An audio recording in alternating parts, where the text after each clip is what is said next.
Right, so we have comics to show off. Some are from this week, some are from a couple months ago.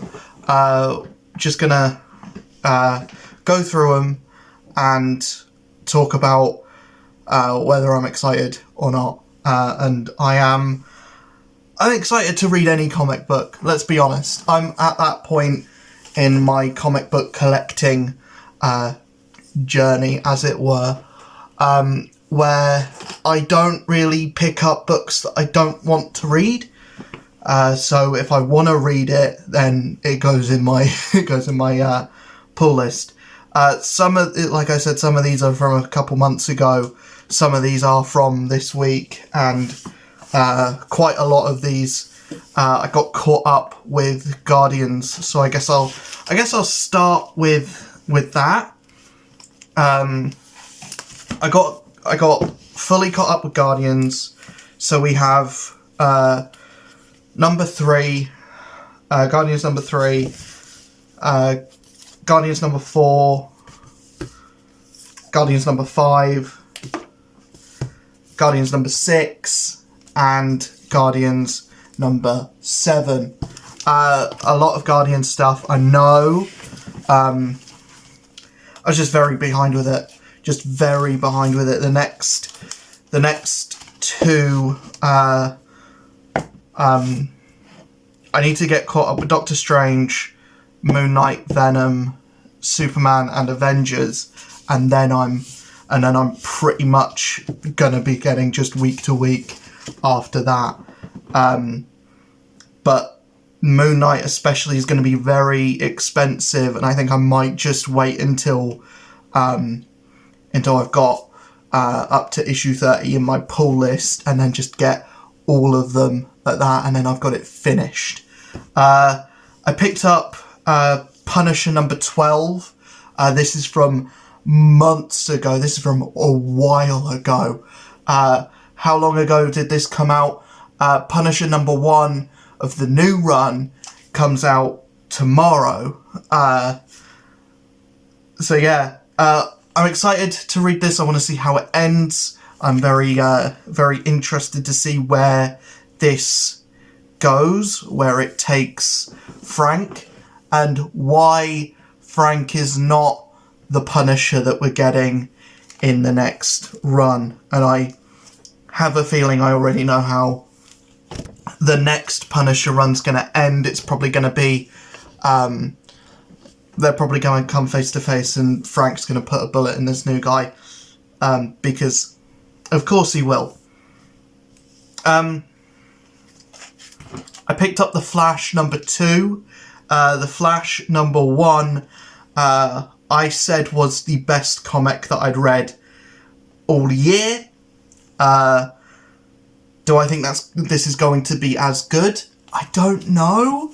I hope it's not a case of diminishing returns. I hope The Flash doesn't become DC's version of Daredevil, where it's a really, really strong start, and the second issue of that, and everything that follows is lesser than the first issue. I hope that doesn't happen, but I'm really excited to see where this book goes. Green Lantern War Journal issue 2. I picked this up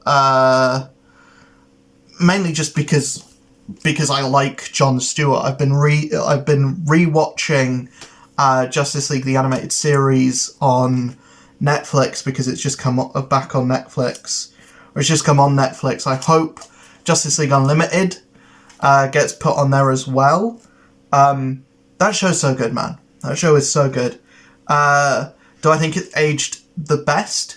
Nah, it's debatable. But it's great for anyone that's just starting out with DC and wants to find a character that they like, because there's so much in that show. Even in just 26 episodes, there's so much in that show. And, you know, being a newfound fan of Jon Stewart, I'm interested in reading more stuff that he's in and seeing him show up in more stuff as well. I will be catching up with the main Green Lantern book as well, but that one just happens to be, the #1 came out, I bought it, I liked it, so #2, of course I'm getting it. Ghost Rider #19, I've been loving this run. Honestly, I think it's one of the more interesting Ghost Rider books, I think, that I've read. It's certainly better than the Ed Brisson run, and I'm a Ed Brisson fan. I'm an Ed Brisson apologist. He hasn't done anything wrong. Why did I say apologist? I'm an Ed Brisson fan. I like a lot of his work. I really liked his Cable.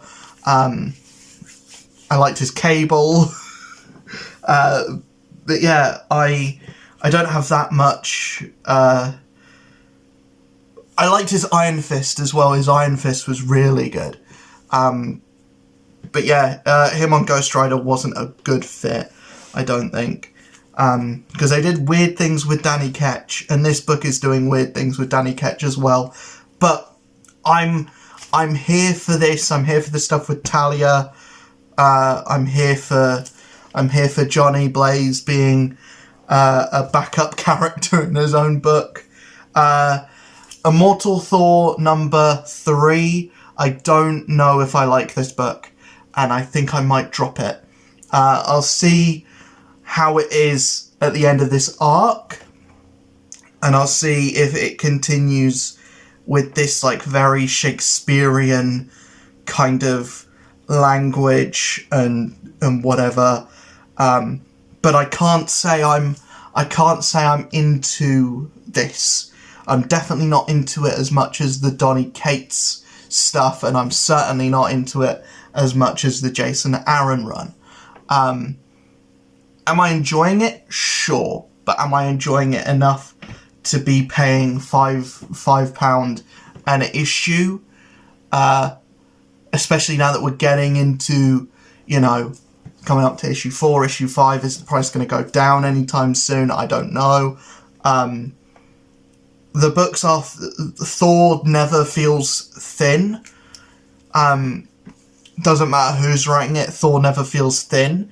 But it is like one of those things where would I rather breeze through it and rather than slog through it kind of thing. Final book, Titans #4. I think this book has been really good. I really like the look of it. I think Beast Boy has looked a bit weird throughout all of it, but this is leading towards this Beast World event, which is seemingly taking over the DC universe. Not really. It's taking over the DC universe in as much as the story will, but I don't think any books are necessarily being put on pause outside of Titans, where it's a Titans event. Of course Titans is going to be put on pause. So yeah, Titans, I've been liking the book, and I need to see how it deals with being a big part of an event, and then we'll see from there what actually whether it affects the book positively or negatively. I can't really say, but I have been enjoying it. Yeah, that's all I really have to talk about today. I will be back with a review video later on this week when I've got the books read. I don't know if I'm going to talk about every issue of whether I'm going to talk about every issue of Guardians. I might just talk about #7. I am probably going to do another haul later on this week anyways, so I might mash both stacks into one and just talk about all of them, because I think the only books that I have to talk about coming later this month is like that Thanos #1, Black Panther comes out later. It comes out tomorrow.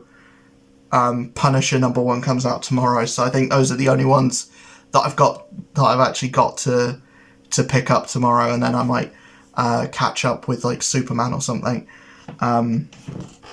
or Avengers. I might catch up with Avengers actually, but I don't know. Yeah, I'm in a weird spot with like picking up books, because technically in my section at my comic shop, almost every gap is filled. Every gap for Superman, every gap for Avengers, almost every gap for Moon Knight is filled. So I could really, in theory, go in and get everything. But then I run out of money. I don't know if I can necessarily afford that. So I think doing this like slow approach of catching up on one thing and then catching up on the next thing and then catching up on the next thing, that is serving me well so far. I do need to get another long box as well at some point, because I'm running out of space. But yeah, I'm excited to get these read, and I will be back later on this week, either with a extra long review video where I'll talk about all of these books and all of the books from later this week, all of tomorrow's books as well,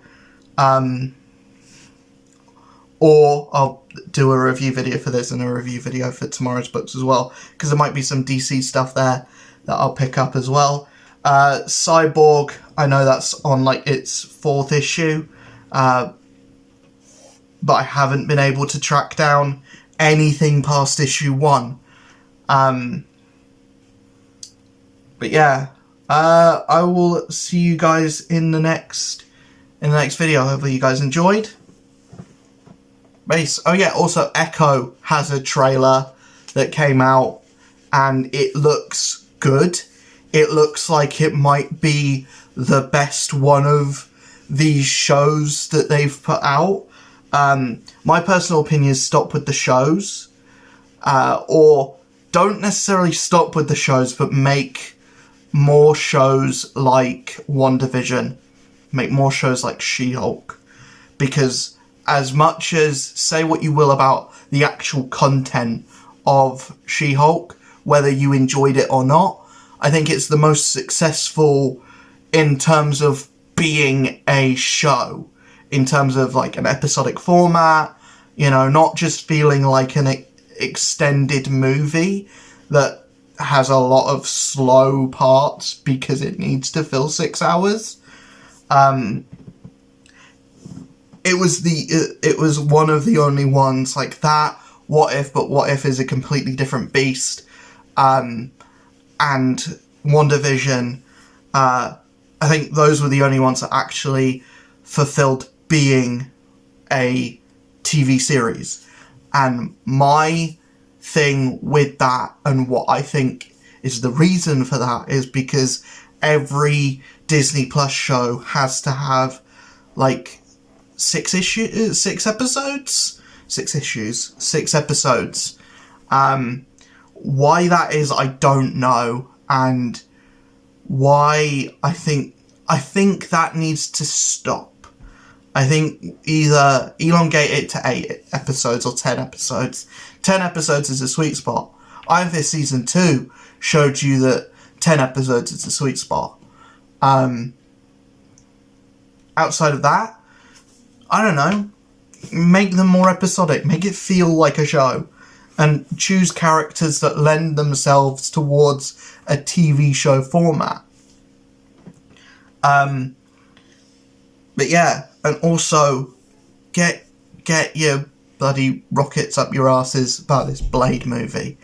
You know, it should be able to write itself, and the fact that Marvel isn't able to put a decent script forward for fucking Blade of all characters, it doesn't make me that it doesn't fill me with confidence for any future project, because Blade is an easy movie to write for, you know, because it's just a vampire hunter.